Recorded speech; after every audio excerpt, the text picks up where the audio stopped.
Lindsay Belanger, welcome to the podcast. Thank you so much for having me. I'm so happy to be here. So are you in Montreal? No, I'm not, despite my French last name. I am in Hamilton, Ontario, which is about 40 minutes to an hour outside of Toronto. Okay. So it's morning for you and it's afternoon. It is morning. Yeah, 10 a.m. here. So Lindsay, we met each other. I was trying to remember actually this morning. I want to say, how long ago was that? That was 2019, so about, I guess, 6 years ago. 6 years ago. I remember I took you to know. Sloane Square, we met and we had a conversation. And Yes. I remember you reached out to me because you wanted to find out more about the possibility of having reconstructive surgery. But before we get into that, can we talk about you and your Microtia journey and what it's been like for you? So if we start about, if you can share your personal experience with Microtia. Yeah, absolutely. So I was born with unilateral microtia and it's on my left side. So my right ear looks completely fine, but my left ear, it was just very tiny pieces of, my earlobe. I actually went the route at a very, very young age with reconstructive surgery. And I will say this was back in the early 90s. And I do think a lot has changed with the process now. But I did go through surgery at the age of 3, again at the age of 4. And then I had another surgery at 13 where there was a method to pull the ear out of it so I could put my hair behind my ear. In total, there were 4 surgeries. There were a lot in the early days, and my memory is somewhat foggy as to, each of those steps. But yeah, I was very, very young when I was going through it. So you were age 3 when you had your first surgery. I believe so, yes. Yeah. And that surgery, was that the rib cartilage surgery? Yes, it was. And I had a great big bandage over my head for, even a while after that surgery. And I remember too, I couldn't start junior kindergarten when I was 4 with the rest of my class because I was still recovering from one of the final surgeries at that time. And I remember my first day of JK was picture day. And yeah, it was, and I was already anxious and nervous, starting junior kindergarten. And yeah, those are some of my biggest memories from such a young age is going through, the process of all those appointments, the surgery, and then starting school very nervous. Have you got full hearing on your right side? I do have full hearing on my right side. Yeah, And you know what? I don't have too much hearing on my left side at all. I think it's 20%, possibly less than that. So I've really relied on my right side to hear a conversation. And even when I'm out and about with friends, actually, honestly, all my life, I'll always lean over to the right side to make sure I can hear a conversation. Or when I'm in a dinner setting, I always beeline for that chair where I know I could hear everybody. Do you call it your good side? I do. I call it my good side. Yeah. And so age 3 and 4, you had 2 surgeries, and then there's a jump from age 4. Did you say to 13? Yes, to 13. And it's interesting because the point of that surgery was to bring out the ear so I could put my hair behind it. And I'll be very honest with you, I don't know. I do feel like my ear had kind of flattened back out a bit. I wouldn't say that was, the most successful. And I didn't end up putting my hair behind my ear after that anyway. I remember that was, I was 13 at the time, and they did have to shave about 2 inches of my hair behind here. That as well. Yeah, so that was, being 13 years old, that was a lot to take in. And something that's interesting about my journey is I was also diagnosed with scoliosis at the age of 13. Now, that is related to Microtia, by the way. I read it, but I'm not an expert, guys, so don't take this as gospel, but I did read it somewhere. Yes, and it's funny you say that because I have read that somewhere as well, but it was never fully confirmed. So from what I understood is, my ear development did affect the alignment of my jaw. And then when I was 13, my spine was out of alignment as well. And I actually found, yeah, my journey was very, very layered, I feel, because I found I was hyper focused on the scoliosis side of things. Like that was shocking to hear that, my spine's out of alignment. I had to go in for spinal fusion a couple years later. And all of that was happening at the same time that I was having that final ear surgery at the age of 13. Okay, so that's a lot. Oh, it was a So lot to take in. if we go back to when you were at school, so I know Mhm. you're at kindergarten at the age of 3 and 4, but then when you went to, let's call it big school, we call it secondary school. What do you guys call it? High school. High school, yeah. Okay, high school for the US people. Um, what was school like for you? So you know what? I have to say, I had a great support system at school, even elementary school. When I went in for that last surgery at 13, my friends had a great big card for me. The teachers were all supportive. I honestly don't have any memories of being bullied about my ear. Like, I did often wear my hair down. And even in high school, too, the closer you get with your friends, the more you're comfortable to share. And so, like, my closest friends knew, but I feel like I didn't show off my ear at all. I typically just wore my hair down. You never wore your hair up. I never wore my hair up. I didn't start doing that until I developed a passion and love for running much later in life. And, I started going to the gym and just putting my hair up and, people still stare, but I've learned that it is what it is and people So can stare all they want. what I think is interesting rather is that a lot of people they might decide to have the surgery. They either have it. The parents decide that their child will have the surgery when they're young. So in your case, or when you're an adult. But it's interesting, Lindsay, that you went to school. You'd already had the surgery at that point. You'd had 2 surgeries, and you Yeah, still didn't feel comfortable enough to wear your hair up. Why was exactly. that? You know what? My ear didn't still look like my other ear, and I did feel at the time that there would have been just a focus on that from people passing by, and I was concerned of how people would look at me, how they would perceive me. And again, though, too, I will say I didn't really question too many things or notice it when I was in elementary school or high school because I did have such a good support system. I had Yeah. found that actually later in life into adulthood, like I definitely didn't experience outright bullying, but I'll share an example, honestly, of what led me to even reaching out to you as well. I was in a situation I'm where glad you reached out to me. yes, I am so happy. Yeah, I'm so happy I found you two in community because I will say I didn't have a Microtia community before. When I was in my teens, I will say between 13 and 15 going through scoliosis, internet was very, very new. I was able to find community through there, but not so much Microtia. And I think it's because I didn't know enough about it. I'm not even sure I knew the proper name of it.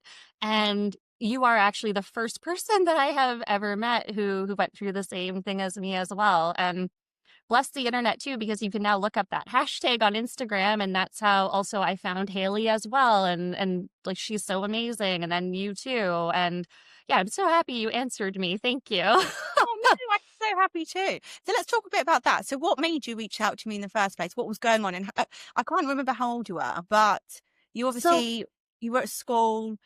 You were 13, and then what happened?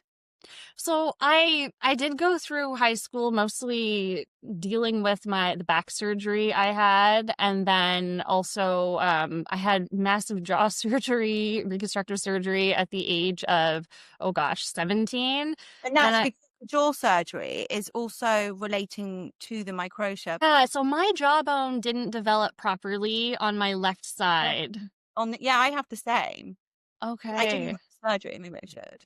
No, you don't need it at all. Oh my gosh. Mine was quite noticeable, and I feel like my parents made the best decision for me at the time. They, I think they were looking out for my future self, and I am so grateful and thankful that they made a lot of these decisions on my behalf, because I will say I was very terrified and scared going into, all of these surgeries, and looking back, I'm glad they made that decision for me.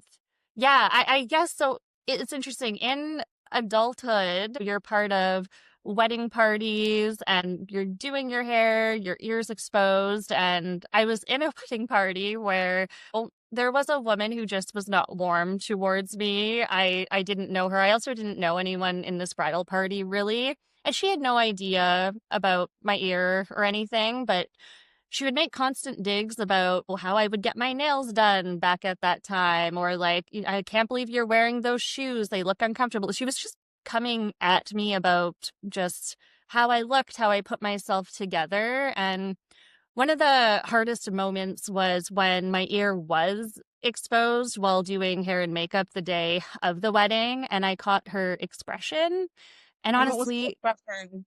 it was just like a look of, I don't want to use the word horror, but it was just like a look of shock.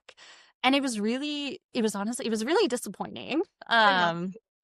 Whoever you Yeah, are, nasty. yeah. And she's older than me too. So she's older than me too. And at the time, I think I was 28. So it was very, very, very weird. But honestly, I did use that experience as a bit of a turning point, and it led me to learn more about the community, reach out to you. And it's honestly been such a gift. So when you reached out to me, what was the intention? What were you thinking? And not just to me, but obviously to think, you were diving into Microtia communities. What was the reason for that?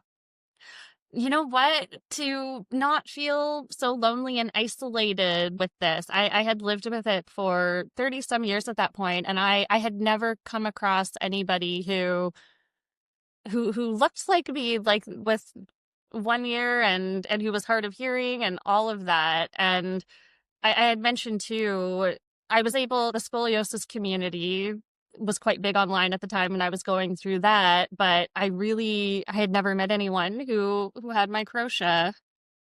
I think that's really common, isn't it? A lot of people, they get quite excited. Same for me, by the way, when meet someone for the first time with Microtia, you feel like you have this instant connection because they honestly really understand how you're feeling. For you, which is your good side. It's funny because microtia affects the mouth.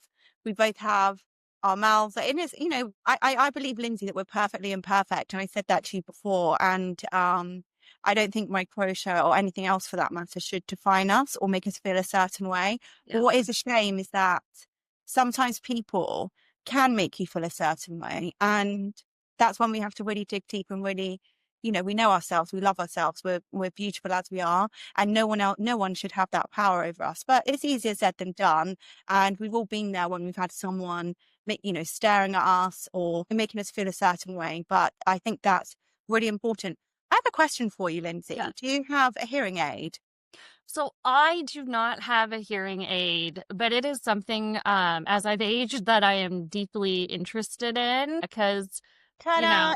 You see mine. I've got a hearing oh, aid. Right, and this is quite new actually. amazing. Yeah, this hearing aid is 3 months old, and up until this point, I've never had a hearing aid. And I did extensive hearing tests, and I always knew that I was deaf on my right side, and I've actually got 50% hearing on my left side. I've had that for my whole life. So this Interesting. hearing aid has really helped me because I remember a few months ago, I peeled a banana and heard the skin peel for the first time. I was like, oh, I didn't even realize that. So it's actually not that I'm promoting hearing aids either or anything else for that matter, but it's remarkable how how it has helped me. So you're considering having a hearing aid? I am researching it honestly as we speak, especially again with age, but also I don't know if it's the same in the UK, but there's a lot of companies in Canada that are doing a return to office mandate. And I've worked remote since 2015, even before the pandemic. And then we were in the middle of the pandemic where I was either working hybrid or going to office once a month. But now that I'm going to be in office more, I am noticing that if someone just comes up to my left side, I don't notice them, I don't hear them. So I am, for the workplace purposes, I feel like I need them. They're probably that rude girl. She just ignores me, but you're not rude at all. Thank you for saying that. Yeah, I've been in a lot of those situations where someone would just be talking to me and I'm just like, oh, I'm so sorry. I don't apologize now. Sometimes I've had people that shout at me because they're Oh, telling me my coffee's ready. And they're like, your coffee's ready. And I'm like, okay, no need for the attitude. And it's like, yeah. it's okay. And so, Lindsay, your parents, they've obviously spoken to you about this. When you grew up, were they supportive?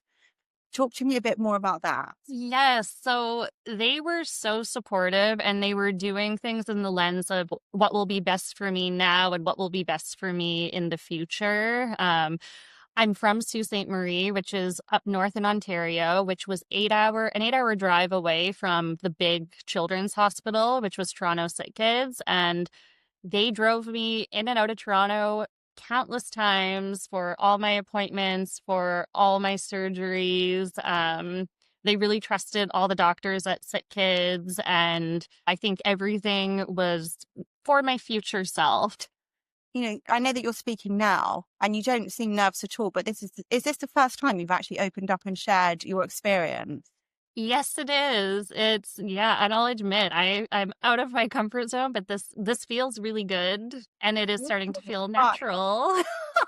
it's daunting because it's such a personal story to you. But Yeah.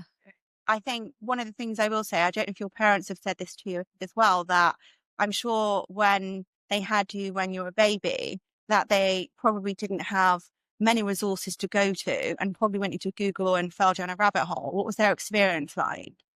So there was no internet back then, no research. They did heavily rely on the information that were coming from the doctors.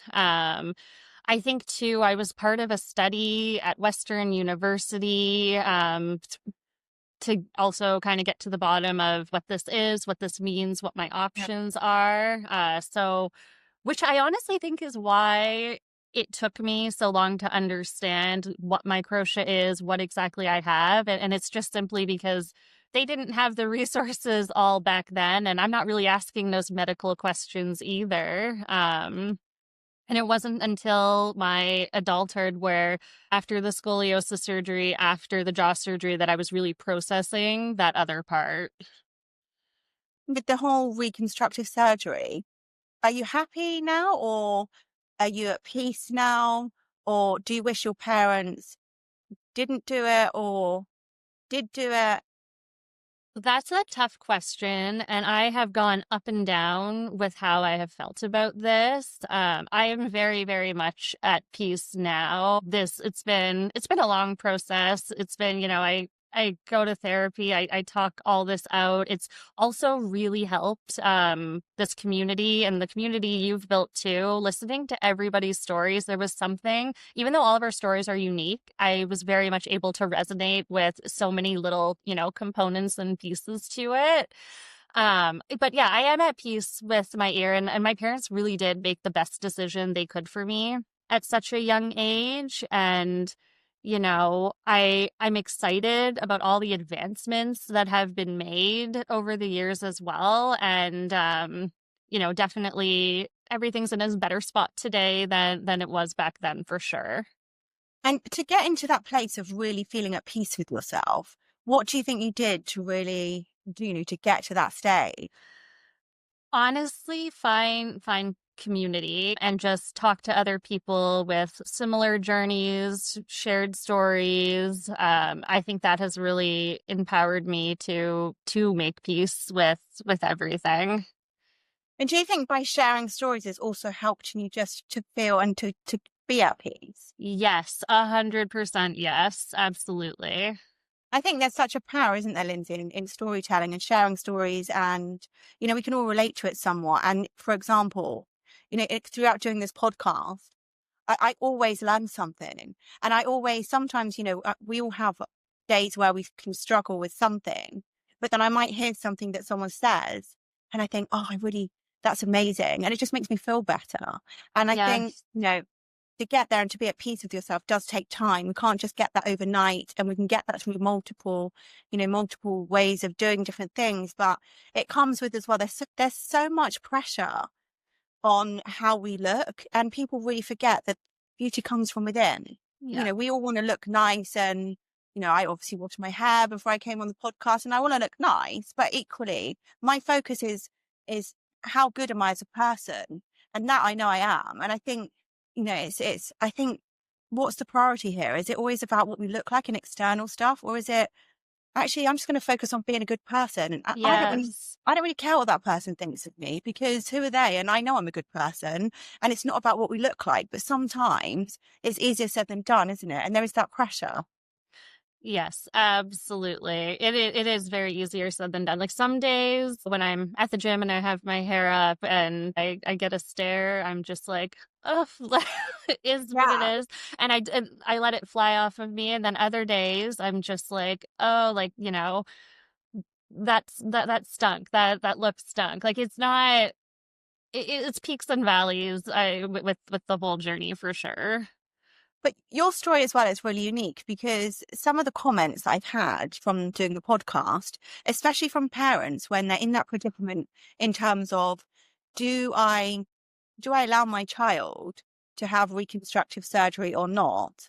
And so they literally they do find these groups, these support groups, or they reach out to me or to whoever, Yeah. even on my podcast. And the general consensus is that they're still not sure, because they might listen to someone, or they might hear a story. Well, I had this surgery, but then one of the questions is, but are you really happy with the surgery that you had? And if someone asks me that question, it's a difficult question, because I don't want to lie. The truth is, not really. Yes. Because Yes. you can't have a surgery and expect it to be perfect. And I think it's about Yeah. managing expectations. But I Hmm. will say, I'm happy, but I'm not totally happy. And I know that you're not either. So Hmm. if a parent was listening to this podcast and they were considering if their child should have reconstructive surgery, they're not going to come away from this feeling better about that decision, because I know that you weren't particularly happy in your Yeah. young years. I'm not sure how it is now. Are you happy with it now? You're at peace with it, I'm but at peace with it now, for okay. sure. Yeah, and Yeah. for me, I'm at peace, but I know my ear doesn't look the same as my other ear, but I'm at peace too. But Yeah. what advice, because you are a mother now, aren't you? Yes, I am. Yeah. How old's your little one now? She's 2. She just turned 2 in July, and she's so sweet. I love that. So, Yeah. okay, so if you were to have, God forbid, a child with microtia, what would you do in terms of the surgery aspect? Oh my goodness, that is such a big question. And throughout my pregnancy too, thinking about my own medical journey, I was thinking, almost prepping myself of, okay, what would I do here, etc. I would, again, I don't know how. I don't know if they do reconstructive surgery so young now, per se, but I do think with the beauty of the internet, I would be getting all the information possible from doctors, reaching out to the community. I do have to say, if anyone's watching this in and around the Toronto region, I highly recommend Toronto Sick Kids. They are such an amazing hospital, and they made my experience so comfortable, as well as my parents' experience comfortable. And I would say, well, my parents thought about future Lindsay, and I feel like I would think about future Rowan in that stance, and I also think too, I would really normalize the difference, surround them with stories, communities, and role models who look like them and have shared those similar experiences. I do feel it's powerful to know that you're not alone. And I think this is something that I did feel alone with for so long, because, it took me all the way up to 28 years old to even meet someone who, has microtia. The other thing too, I would say, in terms of advice to other parents, is just advocating early and often, whether it's in school, if they need to be at the front of the class so they can hear better, and just that, your voice does matter. and don't hesitate to ask for accommodations and share information with teachers on, what your child needs. I did often raise my hand and ask to be closer to the front or situated where it was my right ear that could take in the whole room instead of my left. So yeah, I think those would be my two biggest nuggets of advice that I would give to parents that are going through this right That's now. all good advice. What when with from a hearing aspect, do you struggle with, because you've got the lack of hearing, do you struggle in social gatherings? Do you struggle in your job? Did you struggle at school? You know what? More so, I think workplaces more than anything, because when you're at school and you're surrounded by your close friends and you really get to know your teachers, you're more comfortable, bringing it up, talking about it. Present day, my close friends all know, of course, but I would say now if someone comes up to my left side, I'll move to the right and I'll say, "Oh, I'm so sorry. I don't hear well out of my left ear, or I'm deaf out of my left ear." And it depends on their response to that, how deep I go on what, I'm going through or with that. Some people ask like, "Oh, like you haven't been able to hear all your life." And then I respond to that and I share more. And it just really depends, I'd say. But I do feel like in the workplace, it is hard because when you're in a boardroom, for example, I'll get there early to ensure that I have a seat where I can hear everybody. I'm very strategic about where I'm placed at a dinner table, at a boardroom, Same. you name it. It Yeah, doesn't go away. yeah. And what about in restaurants? Oh, that too. Oh my goodness, it's so funny you bring that up. We'll have work functions in restaurants, like, those holiday parties, and I'm telling Kyle, like, okay, we have to get there early because ideally we can get to the table first and I can sit here. And yeah, so at restaurants, I'm very specific about where I sit. And again, if I'm meeting with friends who obviously like know me well, they know I'm deaf, like they'll always ensure that seat where they know I can hear best is open for me. Yes, Sasha, which side? What are you sat in the right seat? You want me to move? And so it's actually they know it, so I don't have to say anything. Or Or down the road. Wait, am I on the bad side? Okay, yeah. but Yes. they know because they're my best friends. So Yeah. I remember in college too, just walking down the hallway with a friend, she will automatically move to my right side, and I always appreciate that. do you lip read? You know what? I do. I Right. do.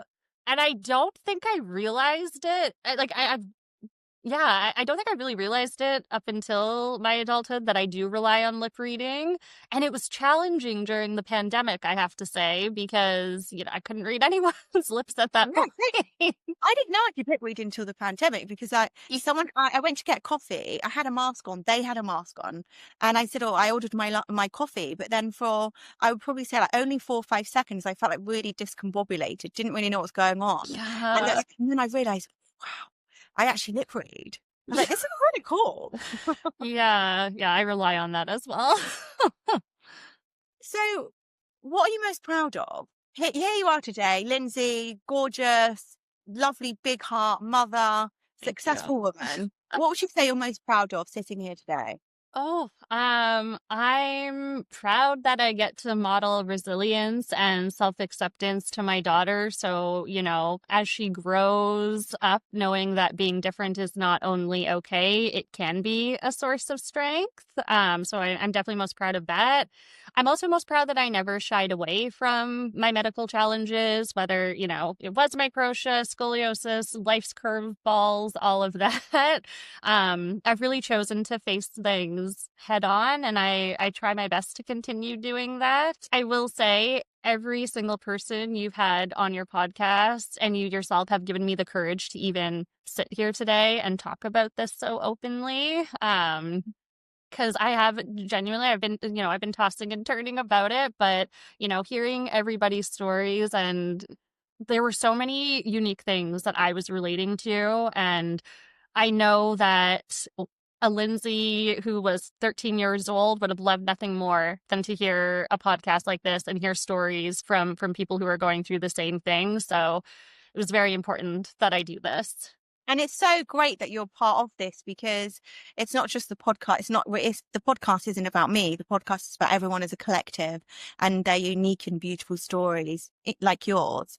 And I know it takes courage and, to be vulnerable and share something so personal. And you just touched on something as well, which I think is incredibly important, to face something head on, to Hmm. be bold and say, this is me, to be resilient and courageous. And even when there's moments where you might kind of not shrink, but feel a certain way, it's important to face it head on and go through it. Yes, Sometimes going through stuff that makes you feel uncomfortable, it actually makes you stronger and better. I agree. And so Like, I, yeah, I think one of the things about Microtia from, all of the conversations I've had with everyone on the podcast, off the podcast, is resilience, because you hmm. have to be resilient, because, you get these scares all the time. You get the questions, you get the looks, and you get used to it. You've got Hmm. no choice. You can't, doesn't even matter if you have a surgery or not, to be quite honest, because Yeah. it's inside of you. Whether you have a surgery, even if you have a surgery and it almost looks like your other ear, you've grown up, you're different. You're different in so many ways, because you're different because you don't have the ear, but you also have, and I have to a lot of people call it a disability. It is actually a disability. I call it an ability. I see Yes. myself as the same as everyone else. Yeah. And that, for all those years, including my hearing, that's how I've approached it. And it's just about, well, you look at the bigger picture, which I feel is what you've done, Lindsay. And I think that's something to be incredibly proud of. It's not easy. No, no. And thank you for saying that too. Yeah, it's not been easy, but I do my best, and the community has honestly helped me the most. And I think it's also, like, well, even if you have a facial difference, it's not even microtia, it can be anything. It's just, it's beautiful. It's much more accepted these days versus, say, 20 years ago. Facial differences, whatever they are, were not as accepted. So people would stare at you, and they would make nasty comments, and now it is much more accepted. But I feel like it should have always been like that. So I I really like how we agree. are right now, where I see it online and I see how people are, and it's really, differences are celebrated. Yes. Really amazing, because there's not so much, there is still a bit of pressure, but I feel that it's much more accepted these days.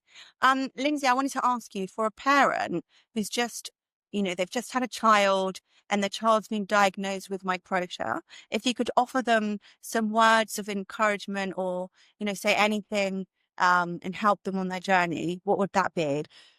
Oh gosh, I would say first off, lead with all the love and no fear, because your little one will definitely, pick up on that fear. And especially if you are going to undergo the path forward with surgery, it's just ensuring they're comfortable, they understand, take in all the information and ask all the questions. There are so many great resources out there now that weren't out there over 30 years ago, and definitely take advantage of that. And don't be afraid to reach out to someone either.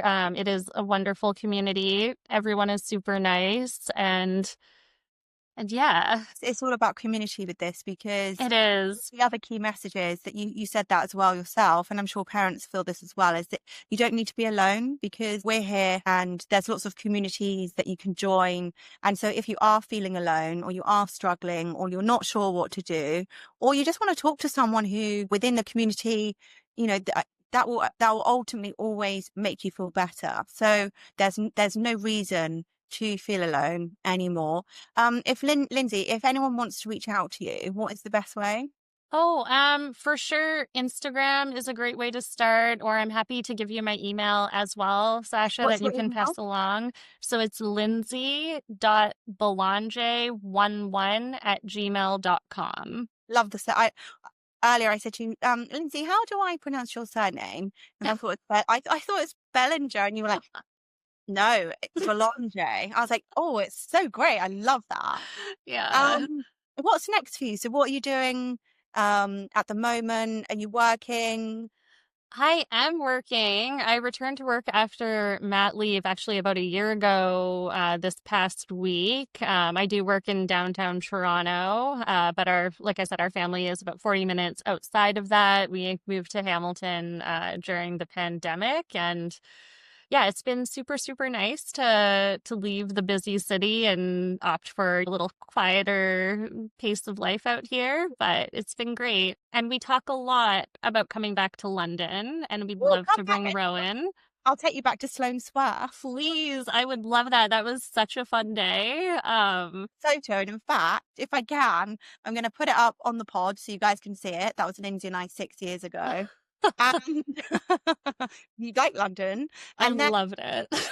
yeah, and Lindsay, I want to say I'm so grateful to have had you here today. I know that prior to this, prior to, us speaking today, we were really, really worried. And I'm grateful for so many reasons because, well, first of all, you put yourself out your comfort zone by sharing your story, which is wonderful.